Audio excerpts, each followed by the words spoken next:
If you are planning a trip to Prague, there are a few things you really need to know before you arrive, and some of them may surprise you. Prague is easily one of Europe's most beautiful and historic cities, but because its popularity has exploded over the last few years, the way you navigate the city has changed quite a bit. There are new travel rules to look out for, local connectivity tips to make your life easier, and everyday realities that don't always get talked about. So whether it's your first time visiting or you haven't been in a while, here are 20 things tourists should know before visiting Prague, starting with a massive new entry requirement.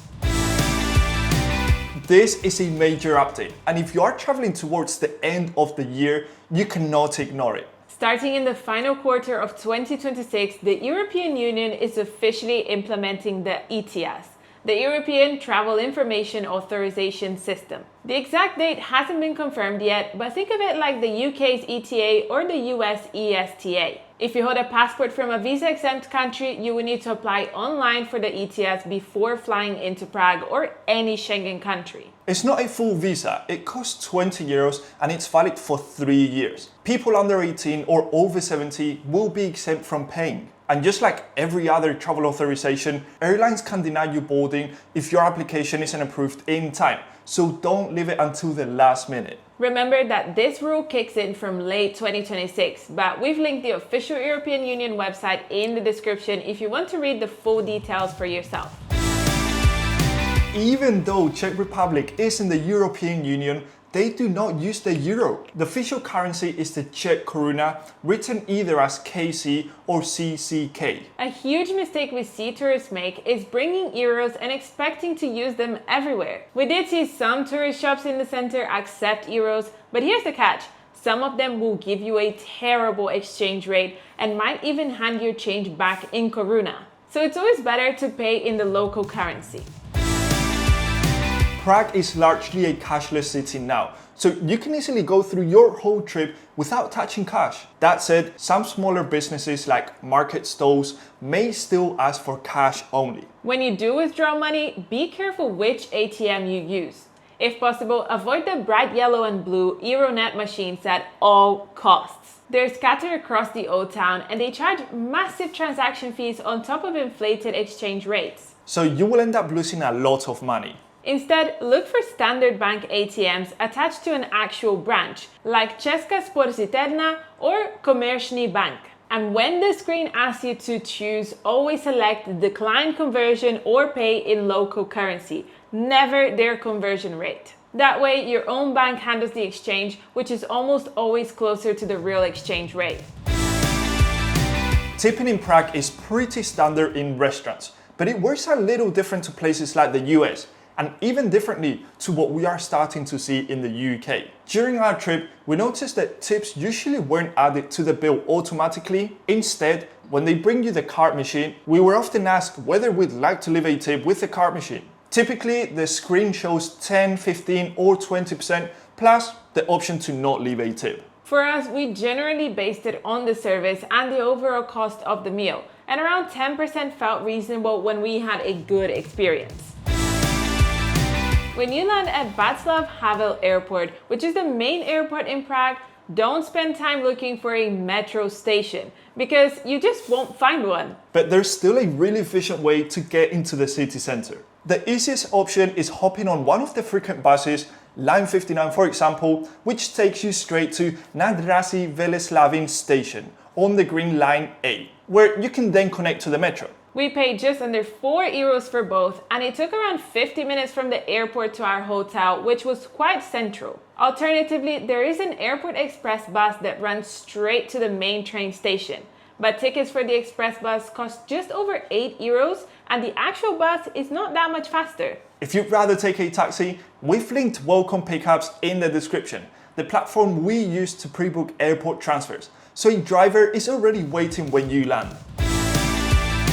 If you need a car ride once you are in the city, avoid waving down a taxi on the street, especially around the main train station or the old town. Street taxis in Prague have a long-standing reputation for rigged meters and overcharging tourists. We didn't experience this ourselves, but it came up repeatedly while we were planning our trip.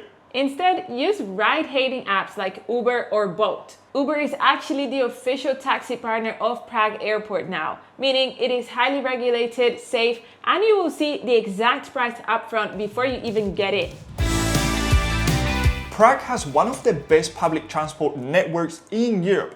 Metro, trams, and buses all connected. But tickets are time-based, not distance-based. You are buying 30 minutes, 90 minutes, 24 hours, or 72 hours of travel. Instead of messing around with paper tickets, which are actually slightly more expensive, just download the official transport app called PID Litachka. You can buy your time-based tickets directly on your phone, map out the fastest routes in real time, and easily navigate the system.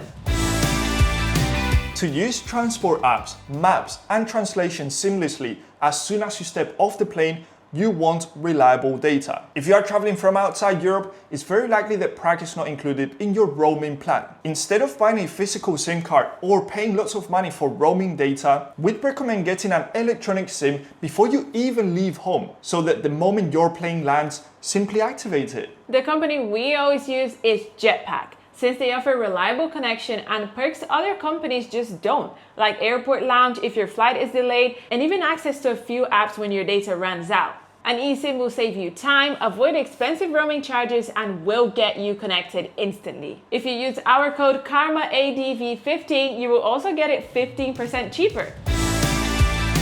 Prague is divided into different districts, and understanding how they work will help you choose the right base for your trip. The Old Town and Mala Strana are incredibly convenient, beautiful, and puts you right on the doorstep of the major sites, though it does come with higher accommodation rates. If you want to stay central but prefer a slightly more relaxed atmosphere, we highly recommend looking just on the edge of the historic core. We, for example, stayed at the Radisson Blu Prague, and it was an incredible base. We walked absolutely everywhere, and we only used public transport to get from and to the airport. The rooms at Radisson Blu were beautiful and spacious, the service was fantastic, and they served an insane breakfast every morning. Take me back. Plus, they have a rooftop terrace that gives you some truly breathtaking views of Prague's skyline. If you'd like to check availability, we have left the link to the hotel in the description. Alternatively, if you want a more local vibe, neighborhood districts like Vinohrady or Žižkov are lovely options near the center. Although in these areas, you will most likely find apartments rather than hotels. Ultimately, it just comes down to your budget and the kind of trip you want. If you'd like help with hotel recommendations, feel free to drop us an email. While you can easily spend a week exploring the region, 2 to 3 full days is the absolute sweet spot for Prague itself. This is enough time to see the major historic highlights without feeling rushed. Prague Castle is the largest ancient castle complex in the world. While you can walk through the castle courtyards and gardens completely for free, you need a ticket to enter the historic buildings like St. Vitus Cathedral, the Old Royal Palace, the Golden Lane, and a few more buildings. We bought them in person, and we were lucky because that day there wasn't any queues. But when we asked the staff at the ticket office, they said not having queues is a very rare thing. Instead, we recommend buying the official ticket for Prague Castle online, which are sold through Get Your Guide. If you scan the QR code or check the link in the description, it will direct you to the booking page. We explored the entire complex in one morning, but tickets are valid for 2 days. Just bear in mind, each building can only be entered once, so plan what you want to see in advance. Many of Prague's top cultural institutions, like branches of the National Gallery, offer free admission or heavily discounted tickets on specific days of the month, often the first Wednesday of the month or certain national holidays. If you're on a budget, it's well worth checking the official National Gallery Prague website to align your itinerary. If you head to the iconic Charles Bridge between 10 a.m. and 8 p.m., it will be an absolute wall of people, tour groups, and souvenir vendors. When we visited, it wasn't peak season and it was already busy at 8 a.m. So I can't imagine how it is during peak season. This will matter if you want to take pictures without the crowds or if you want to make wishes in specific places like the bronze statue of St. John of Nepomuk. Traditional Czech food is delicious, hearty, and heavy on meat, dumplings, and thick gravies. One thing that surprised us, in Prague, dumpling usually refers to a type of steamed bread, not the Asian-style dumpling most people picture. If you eat right next to the astronomical clock, you will pay double the price for mediocre food. Walk just 3 or 4 blocks outside the main tourist paths to find an authentic pub or local restaurant. We've actually created a Google Maps list with over 100 locations in Prague, from local food spots to landmarks, activities, viewpoints, and so much more. It will save you hours of research, so if you'd like to check it out, you can scan the QR code or check the link in the description. Every hour on the hour, a crowd gathers to watch the Walk of the Apostles show, where little mechanical figures move out of the windows at the astronomical clock. A lot of people wait a while to watch it, only to realize that the show lasts about 45 seconds. Don't get me wrong, it's absolutely worth seeing, but we recommend not planning your entire afternoon around it. It's best if you just catch it naturally as you walk through the square, or time it well, so that you reach the square roughly at the time of the show. This is where many tourists get caught out very easily. Prague's public transport has no physical ticket barriers, but that doesn't mean tickets are optional, okay? If you choose to use a paper ticket on the public transport system, you must stamp it in the yellow validator machines the exact second you board a tram or enter the metro station.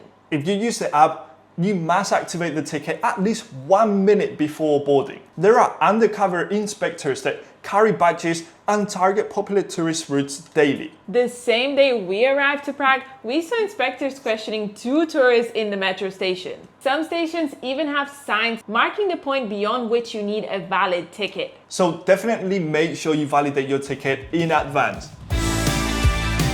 One of the best things we did in Prague was a river cruise. You get a different view of the city and it felt very peaceful and genuinely quite romantic. We booked a 50-minute cruise with Prague boats specifically because they ran electric boats, since motion sickness is a big issue for Karol. The electric boat was so smooth, it barely felt like we were moving. We paid 18 euros each, which felt very reasonable and definitely worth it. We have left the link in the description if you'd like to check it out. If you're walking along the banks of the Vltava River, you might spot some unexpectedly large furry creatures swimming around. Locals call them nutrias, and they are essentially large river rats. And in some spots, people even leave them carrots, although we wouldn't recommend feeding them. We got to see a few and it was very exciting. We've actually added a few locations where you may be able to spot them on our Google Maps, in case you want to find them yourself. The Czech Republic consumes more beer per capita than any other nation on earth, and they take it very seriously. Pilsner Urquell was invented here, and a large, perfectly poured beer will often cost less than a bottle of water in a local pub. There are different types of pouring, but the most common one will have a large head of thick, creamy foam. This is intentional and keeps the beer fresh and crisp.